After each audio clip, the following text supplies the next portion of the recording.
ஓணம் பண்டிகை கொண்டாடுபவர்களுக்கு என்னுடைய ஓணம் வாழ்த்துக்கள். இப்பதான் வந்து மதராசி படம் பார்த்துட்டு வந்திருக்கேன். இந்த மதராசியில உங்களுக்கு தெரியும் யாரு நடிச்சிருக்காங்கன்னு, எஸ்கே சிவகார்த்திகேயன்.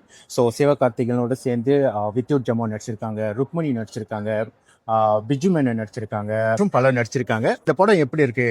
நல்லா இருக்குங்க, நல்ல படம், ஒன் டைம் வாட்சபிள். சிவகார்த்திகேயன் வந்து சொல்லணும்னா அவரு நல்லா ஹியூமர் பண்ணியிருக்காரு. அண்ட் ஆக்ஷன் வந்து எனக்கு ரொம்ப பிடிச்சிருக்கு. ரொம்ப ரியலா இருக்கு ஆக்ஷன் சீன்லாம். அண்ட் சினிமாட்டோகிராஃபிக்லாம் வந்து ரொம்ப நல்லா இருக்கு. டெக்னிக்கலி வந்து இந்த படம் வந்து ரொம்ப நல்லா இருக்கு. அனிருத்தோட மியூசிக் ஸ்பெஷலி வந்து பிஜிஎம்லாம் வந்து செம்மையா இருக்கு. எனக்கு வந்து இந்த படத்துல பிடிச்ச சில ஹைலைட்டான விஷயம் வந்து நான் உங்களுக்கு சொல்லிடுறேன். சிவகார்த்திகேயன் செம்மையா நடிச்சிருக்காரு.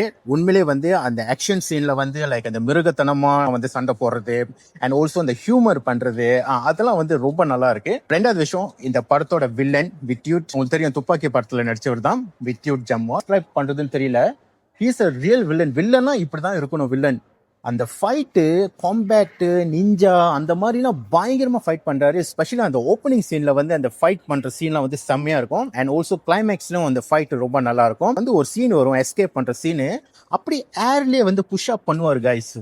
உண்மையிலே வந்து செம்ம ஃபிட்டா இருக்காரு. அந்த ஃபைட் ஸ்டண்ட்லாம் வந்து ஹெட்ஸ் ஆஃப். அது எனக்கு ரொம்ப பிடிச்சது. இந்த படத்தோட ஹீரோயின் ருக்மணி ரொம்ப அழகா இருக்காங்க, ரொம்ப அழகா நடிச்சிருக்காங்க. கண்டிப்பா என்னோட ஐபேட்ல வந்து வால்பேப்பர் வந்து ருக்மணி தான் நான் வந்து செட் பண்ண போறேன். வந்து ஒரு ஹைலைட். ஸோ இதுல வந்து மைனஸ்லாம் இல்லையா? கண்டிப்பா மைனஸ் இருக்கு. மைனஸே வந்து இந்த படத்தோட கதை தான். பேசிக்கலி வந்து நான் கதை சொன்னா நீங்க எல்லாம் கோச்சுக்கோங்க. ஸோ அதனால நான் கதைலாம் சொல்ல மாட்டேன். ஸோ நான் மேலோட்டமா சொல்றேன். ஒரு மிஷன். ஸோ அந்த மிஷன்ல வந்து எஸ்கே போயிட்டு ஜெயிச்சாரா தோத்தாரா இதுதாங்க சொல்லும் போது அந்த எஸ்கேவோட அந்த back story, flashback story வரும். இது வந்து ஓகே, ஒரு கட்டத்துக்கு அப்புறம் நம்மளுக்கே சலிப்பு வந்துடும். ஃபர்ஸ்ட் ஹாஃப்லாம் பாத்தீங்கன்னா வந்து அந்த தற்கொலை பண்ணிக்க போறேன் அந்த மாதிரி எல்லாம் வந்து செஞ்சுக்கிட்டே இருப்பாரு. ஸோ அப்புறம் ஐயோ என்னடா அது அப்படின்ட்டு போயிடும். ரெண்டாவது மைனஸ் வந்து ஹீரோயின் வந்து ஹீரோ விட்டுட்டு போவாங்க. அந்த ஹீரோயினோட அந்த இன்டென்ஷன் வந்து ஆக்சுவலி ராங்கா இருக்கு.